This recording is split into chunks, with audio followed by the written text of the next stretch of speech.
कृषि दर्शन कार्यक्रम देखने वाले सभी किसान और बागवान साथियों को मेरा नमस्कार। किसान साथियों, कृषि दर्शन कार्यक्रम में आप सभी का हार्दिक स्वागत है। साथियों, वर्तमान समय में हमारे किसान बागवान परंपरागत फसलों के उत्पादन के साथ साथ नकदी फसलों के उत्पादन की ओर अग्रसर हो रहे हैं।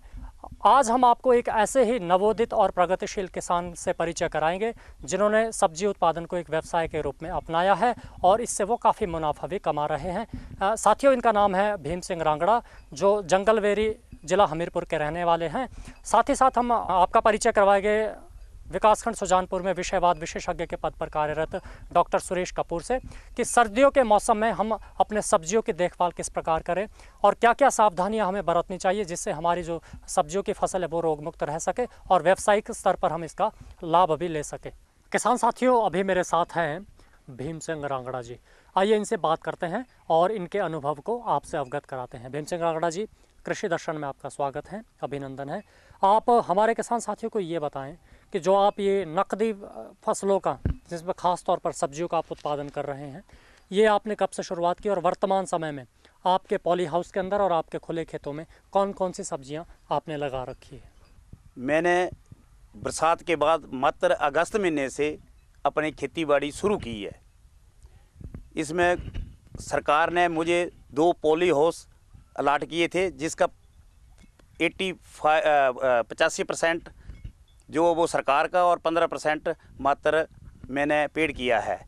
और साथ में मैंने एक क्या नाम अप्लाई किया था बम्बी के लिए, पानी के लिए, वो भी सरकार ने इसी हिसाब से 50% में मुझे अलाट की है। बरसात के अगस्त महीने से लेकर सबसे पहले मैंने गोभी लगाई थी और गोभी मात्र 2 महीने में तैयार होकर 22,000 में मैंने बिक्री की। उसके बाद मैंने खीरा का उत्पादन किया और साथ टमाटर का। तो खीरा जो है वो मैंने लगभग 10,000 का बिक्री कर लिया है और टमाटर अभी तक चालू हुआ है। नंबर 2 पॉलीहाउस में टमाटर लगा हुआ है और साथ में बंद गोभी और फूल गोभी जो सेकंड राउंड पे मैंने लगाया है वो तैयार हो रहा है। उसके बाद आलू की भी फसल लगाई है, कुछ पहाड़ी आलू लगाया और कुछ पंजाबी आलू लगाया है। तो अभी तक ये शुरू हो रहा है। इसके बाद मैंने सलगम की भी फसल लगाई है, लेकिन मात्र 10,000 के करीब मैंने छोटी सी क्यारी लगाकर वो तैयार हो चुकी है और बेच चुका हूँ मैं। इसके बाद पालक लगाया है, धनिया लगाया है। बिना सीजन वाली आइटम में बहुत ही मुझे फ़ायदा हो रहा है। शिमला मिर्च है, धनिया है, पालक है और अन्य जितनी भी कोई भी जो अभी सीज़न के हिसाब से मैंने सब्जियां पूरी लगा रखी हैं। विभाग ने मुझे मटर भी दिए हैं, कोई 1 कनाल के लगभग मैंने मटर भी लगाए हैं। इसके बाद जो अभी इस सीज़न की जो गोभी है वो मैंने नई तैयार शुरू कर दी है। तो ये जो मटर हैं वो विभाग द्वारा दिए गए थे और इनको लगाया गया है। लेकिन और मैंने केंचुआ खाद का इस्तेमाल कर रहा हूँ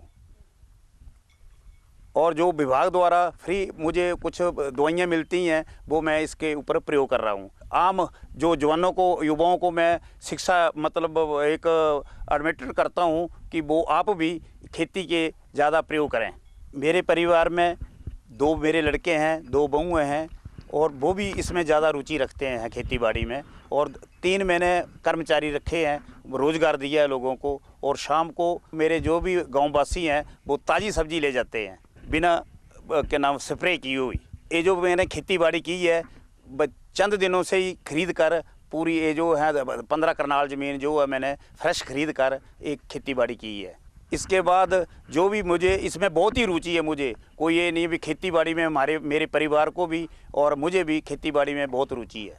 कृषक मित्रों, अभी मेरे साथ हैं विकासखंड सुजानपुर जिला हमीरपुर में कृषि विभाग में विषयवाद विशेषज्ञ के पद पर कार्यरत डॉक्टर सुरेश कपूर। डॉक्टर साहब, कृषि दर्शन में आपका स्वागत है, अभिनंदन है। हमारे किसान साथियों को आप ये बताएं कि सर्दियों के मौसम में वो अपने सब्जियों की जो खेती कर रहे हैं उसमें पॉली हाउस के अंदर और खुले खेत में वो किस प्रकार से अपने फसलों की देखभाल करें। जो हमारी सब्जियां हैं, नकदी फसलें हैं, उनसे किसानों को ज़्यादा आमदन होती है। तो हिमाचल प्रदेश जिसमें भिन्न प्रकार की जलवायु है, जैसे हमारे ऊपर वाले क्षेत्र हैं वहाँ पे बर्फ़ पड़ती है, जो हमारे निचले मैदानी क्षेत्र हैं वहाँ पर कोहरा और धुंध ज़्यादा पड़ती है। तो जैसे आज हम सुजानपुर के विकास खंड सुजानपुर में जंगलबैरी में यहाँ हम श्री भीम सिंह राणा जी के खेतों में हम बात कर रहे हैं सब्जी उत्पादन, जो कि बहुत ही प्रगतिशील किसान हैं जिन्होंने अपने खेतों में 2 पॉली हाउस का निर्माण किया है और साथ में एक बोरवेल का भी लगाया है। तो पॉली हाउस का जो उन्होंने लगाया है उसमें वो टमाटर और शिमला मिर्च की खेती कर रहे हैं। इसके साथ साथ उन्होंने खीरा जो क्यान बीज है उसकी जो खेती की है उससे काफ़ी इनको लाभ हुआ है। तो अब इनका पॉली हाउस जो है वो एक खाली हो चुका है। तो मेरी इनके लिए भी सलाह है और बाकी जो किसान हैं अगर जिन्होंने पॉली हाउस लगा रखे हैं उसके अंदर वे अगर उनके पास जो हमारे शिमला मिर्च कैप्सिकम जो है उसकी पनीरी तैयार है तो वो उसका पौधारोपण अंदर कर सकते हैं। और साथ साथ में जैसे हमारे जो बाहर जो आपने सब्जी उत्पादन करना है उसमें आप हमारे आलू जो है उसकी आप ट्रांसप्लांट आजकल जो बीज से लगने वाली फसल है उसको आप बीज लगा सकते हैं, परंतु जो बीज है उसको आप लगाने से पहले उसको उपचारित जरूर अवश्य करें, जिसके लिए विभाग जो है आलू का बीज जो है कुफरी ज्योति जो है वो किसानों को अनुदान पर उपलब्ध करा रहा है। और अगर लगाने से पहले मैं किसानों को बता दूं कि आप बीज को ज़मीन में लगाने से पहले उसको ट्रीट कर लें। तो उसको आप उसका जो बीज का जो साइज़ है वो 30 ग्राम होना चाहिए और अगर आपने उसको काट लिया है तो उसको हमारी जो दवाई है डायथेन M45 उसको 3 ग्राम प्रति लीटर पानी के हिसाब से उसका घोल बना के उसको ट्रीट कर लें और मेंढे बना करके उसको खेतों में आजकल लगा दें। और जैसे दूसरी फसलें हैं जैसे बाहर आपने मटर की मटर लगाए हैं तो जैसे ज़्यादा ठंड पड़ जाती है तो कई बार उसमें मटर में जो है वो चूर्णीय रोग आ जाता है जिसको हम पाउडरी मिल्ड्यू भी कहते हैं। अगर आपको उसके जो निचले पत्ते हैं वहाँ पे पाउडरी मिल्ड्यू जो या वाइट सफ़ेद रंग का जो चूर्ण है वो दिखाई देता है तो उस पर आप 1 से 2 ग्राम आप कैराथेन का जो है वो स्प्रे करें। यहाँ पे हम बात कर रहे हैं भीम सिंह राणा के, इनके खेतों में हमने शिमला मिर्च लगाई है और साथ में बंद गोभी है, बंद गोभी का फूल भी तैयार हो गया है। तो बहुत बढ़िया जो इन्होंने फसल तैयार की है। तो मेरा इनसे यही इनको मैं सलाह दे रहा हूँ कि आप इसमें जो हमारी शिमला मिर्च है उसकी जो ग्रोथ जब बहुत कम हो रही है तो इसको पाला पड़ रहा है तो थोड़ा सा इसकी आप निदाई गुड़ाई कर दें और साथ में थोड़ी सी खाद जैसे केंचुआ खाद है या दूसरी खाद है थोड़ी सी वो डाल दें ताकि आपके जो पौध है वो उसकी बढ़ोतरी हो और आपको फल जो है उसमें काफ़ी अच्छे आए और उससे आपको काफ़ी अच्छी इनकम हो। और जैसे अगर कई जो पॉली हाउस हैं वहाँ पे आप टमाटर जो अगर पनीरी तैयार है उसको भी आप ट्रांसप्लांट कर सकते हैं तो आप इसको जल्दी ट्रांसप्लांट कर दें ताकि हमारी जो फसल जो है वो तैयार हो जाए। और जैसे मैंने मटर की बात की या आलू बात की तो ये बहुत बढ़िया सीज़न जो है वो आलू के लिए है। तो विभाग जो है अनुदान पे आपको जो बीज है वो उपलब्ध करा रहा है।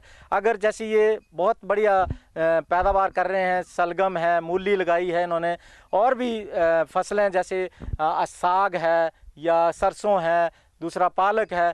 तो अगर पालक आप अगर आपके पॉली हाउस में आपकी फसल जैसे खीरा की इनकी फसल जो है वो तैयार हो गई है तो उसमें आप खाली नहीं उसको छोड़ें तो वहाँ आप वो धनिया लगा सकते हैं, पालक लगा सकते हैं तो वो जल्दी तैयार हो जाएगी। और गर्मियों में थोड़ा सा उसको खुला छोड़ना है क्योंकि कई बार बीमारी आती है उसमें।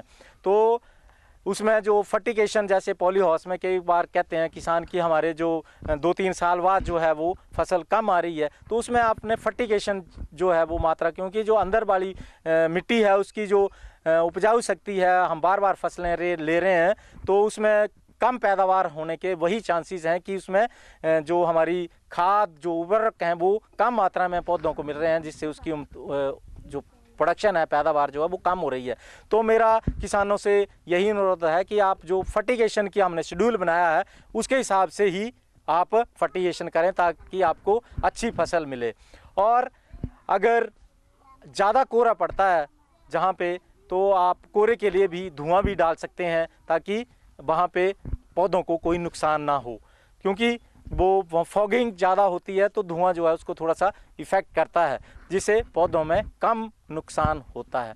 डॉक्टर साहब, हमारे किसान साथियों को आप ये भी बताएं कि अगर कोई किसान सब्जी उत्पादन करना चाहे जो पारंपरिक तरीके से अभी तक खेती कर रहा है, तो भारत सरकार के द्वारा, हमारी प्रदेश सरकार के द्वारा और कृषि विभाग के द्वारा नवोदित किसानों को और जो पहले से खेतीबाड़ी करते आ रहे हैं उनको प्रेरित और प्रोत्साहित करने के लिए और उन्हें आर्थिक रूप से सक्षम बनाने के लिए कौन कौन सी योजनाएं वर्तमान में चल रही हैं जिससे हमारे जो सब्जी उत्पादक हैं, किसान हैं, वो लाभ ले सकते हैं? भारत सरकार, हिमाचल सरकार और कृषि विभाग के द्वारा कई प्रकार की योजनाएं जो हैं वो किसानों के हित के लिए चलाई गई हैं। जैसे सबसे पहले बहुत ही बड़ी योजना जो है वो किसान बागवान समृद्धि योजना है, जिसमें किसान जो है वो अपने घर पे एक पॉली हाउस का निर्माण कर सकता है, जिसमें किसानों को 85% अनुदान जो है वो मुहैया करा रहे हैं।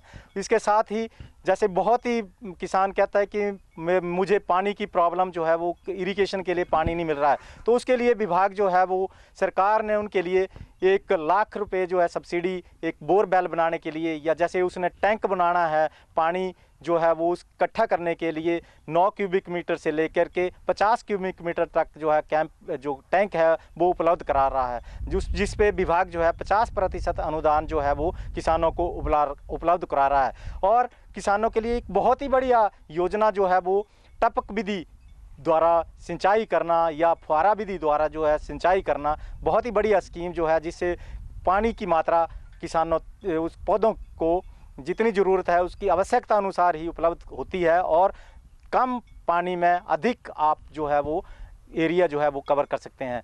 तो आप फुहारा विधि भी लगा सकते हैं, जिसमें किसानों के लिए 85% अनुदान जो है वो विभाग जो है उपलब्ध करा रहा है। इसके साथ साथ जी, जैसे आपने बर्मी खाद या बर्मी कंपोस्ट जो है वो बनाना है, उसके लिए विभाग जो है ऑर्गेनिक खेती के लिए एक बर्मी पिट या बर्मी जो बेड है वो उपलब्ध करा रहा है, जिस पर विभाग जो है 5000 रुपये अनुदान जो है वो किसानों को मुहैया करवाता है।